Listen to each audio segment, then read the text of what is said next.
Welcome to a memorable edition of Pressure Points. Memorable, of course, because we found out after the market closed that Tim Cook, at the end of September, is going to be stepping down as CEO and stepping into chairman role. And John Turnus, who's head of hardware, is going to be stepping into the CEO role. And as of this recording, which is just over an hour after we found out the news, shares of Apple are down just under 1%, which speaks to the idea that investors have been thinking a lot about this over the past couple of years. It was not a question if Cook would step down, it would be a question when. It is worth noting that in December of 2025, when yours truly made predictions about 2026, I predicted that Tim Cook would not retire this year, that it would be at the earliest at the end of 2027. Needless to say, I was wrong, but it is right to consider this in the context of something that has been well telegraphed, I think, by most Apple investors in the company, and something that allows this news to be put in the context of not a shape up, of course, a shake up. This is about a transition. That's why we have the stock down about 1%. But I wanted to spend this episode talk first about Cook and what he has added to Apple. Second, talk about timing and what this means for Apple. And third and last, talk about culture. So first, to talk about Cook, to rewind the clock.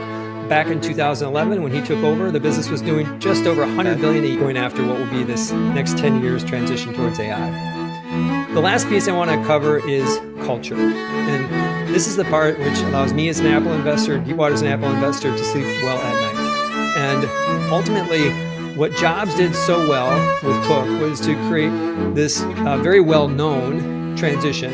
Of course, given Steve's health issues, we all knew that this transition was going on. We didn't have that luxury here, but undoubtedly Turnus has been rumored for a long time to be taking this over and has been groomed for taking this. And I go back to the concept that Steve's greatest accomplishment to Apple wasn't the iPhone, but was his ability to build an organization that has quadrupled in size and has still maintained the core culture of building the world's best consumer products that they would say delight. And I understand that is maybe considered like kind of corporate, maybe a naysayer would say propaganda, but I think that the substance is they do that.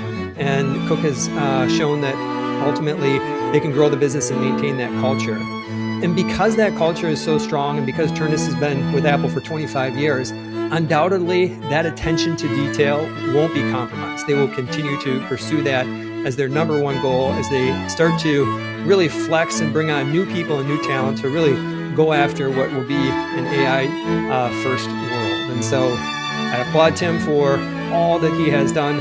I had written that it's a dark day when Tim announced he's going to leave. It is a sad day because he's added so much to this company, but it's in a great position and I think really sets up the stock for having this change in narrative, which I think would be so powerful for a higher multiple. On behalf of Pressure Points, I'm Gene. Bye for now.